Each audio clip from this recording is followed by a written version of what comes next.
Oui, aujourd'hui, en fait, l'État peut beau mettre en place les institutions, mais ceux qui sont appelés à piloter ces institutions-là, c'est à eux de travailler effectivement pour l'État. C'est-à-dire, quand on te met à la tête d'un organe, d'une institution, tu dois comprendre que tu n'es pas là pour se servir, mais servir l'État. C'est là que ça doit commencer.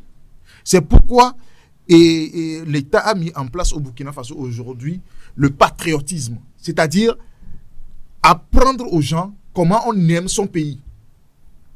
Parce que ce qui s'adonne à ce genre de pratique, à voir la situation sécuritaire du pays, où l'État a besoin de l'argent, vous embourgeoisez au dos de l'État, au dos de la population. Or, chaque franc détourné, c'est un hôpital mal construit, non équipé, et école dans un état de délabrement, c'est un emploi non créé.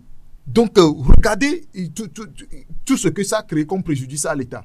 Donc, il va falloir que les gens honnêtes arrivent à la tête de ces institutions pour comprendre que pour travailler pour l'État, on ne travaille pas pour soi, mais on travaille pour toute une nation. Les populations doivent comprendre que on ne travaille pas pour soi-même et sa famille, mais on travaille pour l'État. Si nous tous nous arrivons à comprendre cela, je pense que tout ce que l'État a mis en place comme mécanisme pour lutter va vraiment faire son travail. Mais aujourd'hui, c'est de savoir si ces nouveaux mécanismes mis en place peuvent devenir une référence continentale, surtout mis en place par le capitaine Ibrahim Traoré. Oui, parce que ça a commencé par donner de fruits, parce que le capitaine Ibrahim Traoré est venu, je le dis toujours sur ce plateau, il est venu pour... Mais il a compris que en fait, jamais quelque chose de concret si l'économie ne l'accompagne pas.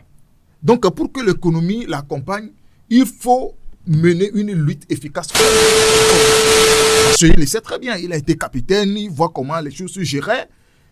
Donc, il a compris que le pays, qu'il a créé ces institutions, ces mécanismes-là, pour lutter contre comment ça s'appelle là. Voilà, parce que ce n'est pas la première fois que ce mécanisme de lutte contre la corruption est en train de faire travail, parce que entre-temps, au niveau du ministère en charge de l'humanité, de l'action sociale, on a découvert un réseau aussi de l'autre côté, avec beaucoup de préjudices. D'ailleurs, les gens sont derrière les barreaux aujourd'hui. Donc, 3 milliards en plus, 3 milliards, voilà. 3 milliards de francs CFA. Donc, vous voyez,